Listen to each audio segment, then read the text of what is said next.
Hello and welcome everyone. आज हम बात करने जा रहे हैं इंग्लिश टेंसेस सिंप्लीफाइड। हम ग्रामर ट्रांसलेशन मेथड का उपयोग करेंगे जो अंग्रेज़ी सीखने की या विदेशी भाषा सीखने की दुनिया की सबसे पुरानी विधि है। लाखों लोगों ने इस तरीके से अंग्रेज़ी सीखी है, दूसरी भाषाएं सीखी हैं। So naturally it will work for you. तो निश्चित रूप से ये आपके लिए भी काम करेगी। थोड़ी सी मेहनत होती है। टेंसेस टाइम से बना हुआ है। अगर टाइम का बंटवारा करें तो ये जो नाउ है ये अभी है, हम यहाँ हैं, ये प्रेजेंट कहलाता है।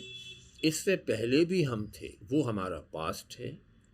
और अगर ईश्वर कृपा बनी रही तो आगे भी हम रहेंगे, ये हमारा फ्यूचर होगा। So there are three tenses in English: now, present, before now, past, and after this now, future.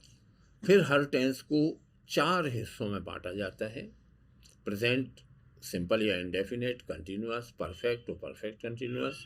Similarly past के भी इंडेफिनेट, कंटिन्यूअस, परफेक्ट और perfect continuous, and the same thing in future.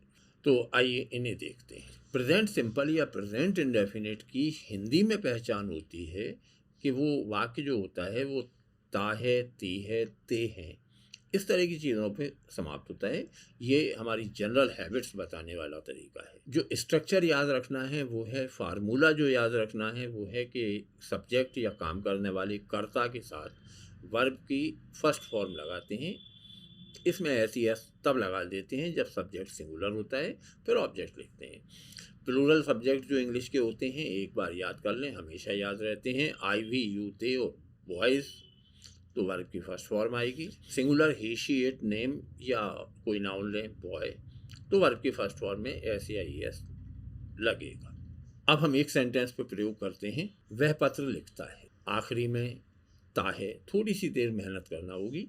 आखिरी में ता है आ रहा है तो प्रेजेंट इंडेफिनिट है। He writes a letter.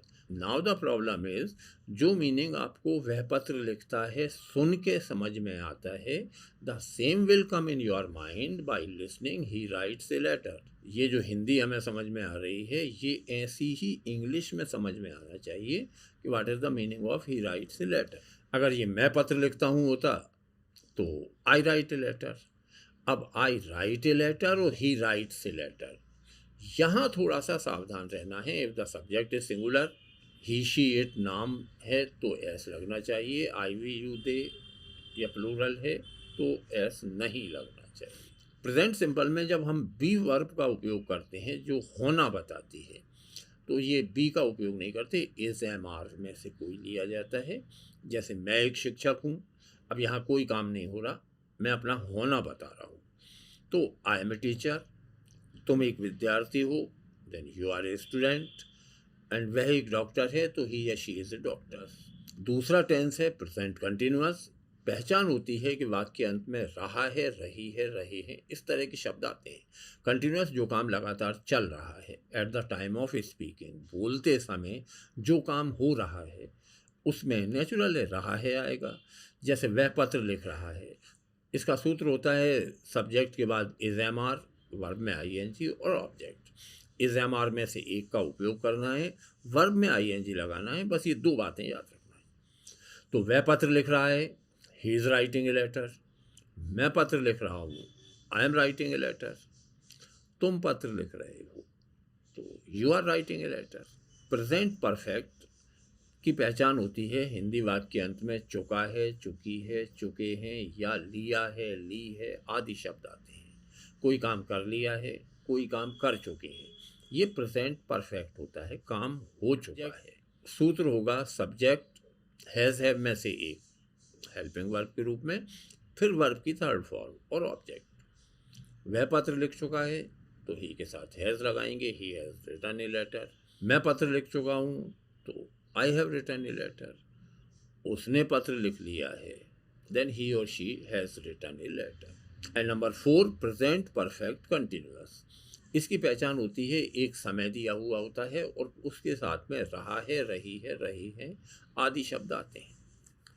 Time के साथ रहा है, रही है, इसका मतलब ये हुआ कि काम शुरू पहले हुआ था, and still is in progress, और अभी चल रहा है, ख़त्म नहीं हुआ है। शर्त ध्यान से देखें, काम पहले शुरू हो चुका है लेकिन अभी चल रहा है, ख़त्म नहीं हुआ है। जैसे वह 2 घंटे से पत्र लिख रही है, तो जो सूत्र होता है इसका वो होता है सब्जेक्ट के बाद हैव बीन लगाते हैं, हैज़ बीन या हैव बीन, वर्ब में आईएनजी होती है, ऑब्जेक्ट होता है। अगर देना चाहते हैं तो सेंस और फॉर का प्रयोग करके टाइम लिखते हैं। कई बार ये टाइम छोड़ दिया जाता है अगर ये कंटेक्स्ट से क्लियर हो रहा है, सामने वाला जानता है कि ये काम कब से हो रहा है, तो फिर सेंस फॉर का उपयोग नहीं करते, यहीं रोक देते हैं। वह 2 घंटे से पत्र लिख रही है, तो she has been writing a letter for 2 hours. मैं सुबह से पत्र लिख रहा हूँ, I have been writing a letter since morning.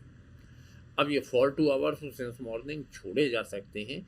I have been writing a letter is equally right if you know when I started writing. अगर हमारा सुनने वाला ये जानता है कि ये काम हम कब से कर रहे हैं तो टाइम छोड़ा भी जा सकता है। Okay, let's move to past.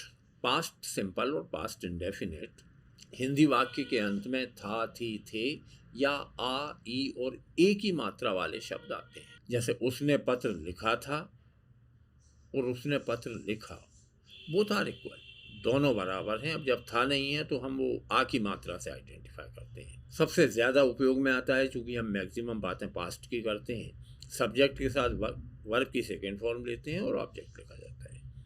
उसने पत्र लिखा था तो ही या शी जो भी हमारा सब्जेक्ट है, wrote a letter, he wrote a letter और शी रोट ए लेटर। मैंने पत्र लिखा था तो I second form of the verb wrote a letter, I wrote a letter. Past continuous में हिंदी वाक्य के अंत में रहा था।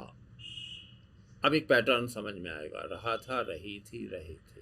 तो सूत्र होगा सब्जेक्ट के बाद वाज या वर्ब, फिर वर्ब में आईएनजी और वाज सिंगुलर के साथ, वर्ब प्लूरल के साथ, सिंपल सी है। वह पत्र लिख रहा था तो he was writing a letter, और मैं पत्र लिख रहा था I was writing a letter. Past में आई के साथ वाज का उपयोग करते हैं। वर्ब एक अलग अर्थ में आता है, हम अगले वीडियो में देखेंगे। तुम पत्र लिख रहे थे, you were writing a letter. Tense number 7 is past perfect. Hindi वाक्य के अंत में चुका था, चुके थे, चुकी थी या लिया था, ली थी, इस तरह के शब्द आते हैं। और जो फार्मूला है वो है सब्जेक्ट के बाद हेड और वर्ब की थर्ड फॉर्म प्लस ऑब्जेक्ट। तो यहाँ तो अकेला हेड है तो कोई समस्या नहीं है। वह पत्र लिख चुका था, he had written a letter.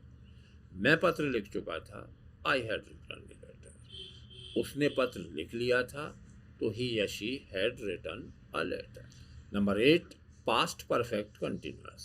Hindi वाक्य में समय के साथ रहा था, रही थी, रहे थे आते हैं, वो सेम बात है।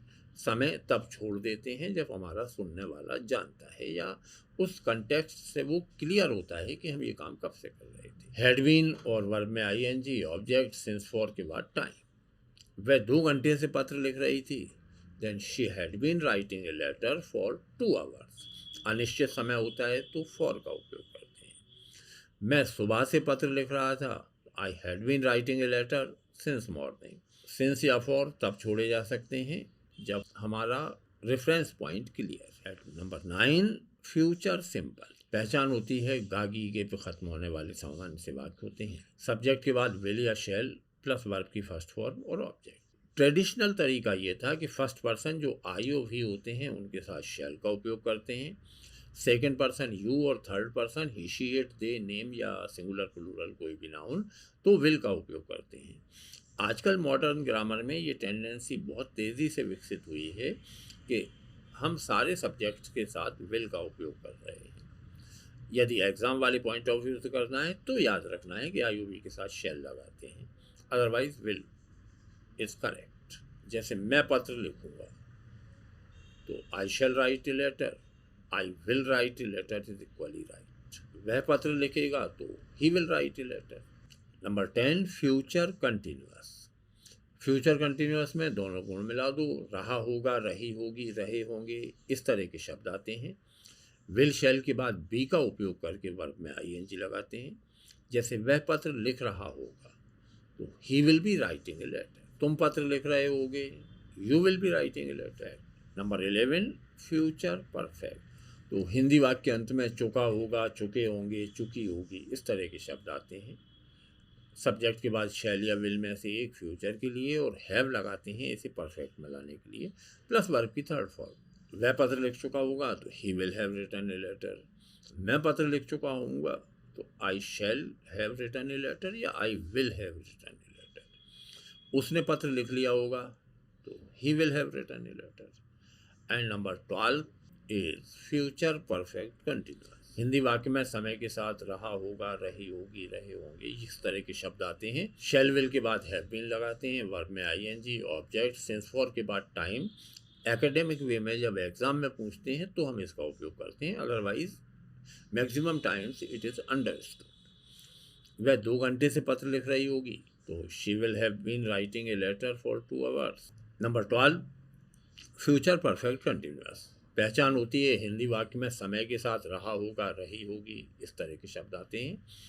विल या शैल के बाद हैव बीन, वर्ब में आईएनजी, सब्जेक्ट के बाद शैल या विल में से एक लेते हैं, फिर हैव बीन का उपयोग करते हैं, वर्ब में आईएनजी का उपयोग होता है, ऑब्जेक्ट के बाद since for plus time. Exam के पॉइंट ऑफ व्यू से करते हैं तो सिंस फॉर के साथ टाइम हम देते हैं, otherwise it is understood mostly. वह 2 घंटे से पत्र लिख रही होगी तो she will have been writing a letter for 2 hours. और मैं सुबह से पत्र लिख रहा होऊंगा तो I shall have been writing a letter since morning या I will have been writing a letter since morning. और अगर मुझे लगता है कि ये बात आपको पता है तो फिर मैं कहूँगा I will have been writing a letter. बस यू नो फ्रॉम व्हेन, आप जानते हैं कब से मैं ये काम कर रहा हूँ। सो आज से हम होमवर्क देना भी शुरू कर रहे हैं। An exercise is given in the description of this video. इस वीडियो के डिस्क्रिप्शन में एक एक्सरसाइज की वर्कशीट हमने दी है, इस पर क्लिक करें, ये खुल जाएगी और यहाँ हमने क्वेश्चन पूछे हैं, इन्हें करें, solve it and check your score out of 12। हर टेंस का हमने एक एक सेंटेंस पूछा है। पहले इस वीडियो को ध्यान से देखें, इन चीज़ों को नोट करके रखें और इसके बाद try to make 12 sentences from one verb. एक वर्ब से 12 सेंटेंस बनाने की कोशिश करें। जो एक्सरसाइज हमने दी है उसे हल करें and share it in the comment box below. और जो आपका स्कोर रहता है उसे हमें कमेंट करके बताएं, नीचे कमेंट करें और हमें बताएं कि आपके कितने नंबर आए। उम्मीद है ये आपको अच्छा लगा होगा। Thanks for watching me.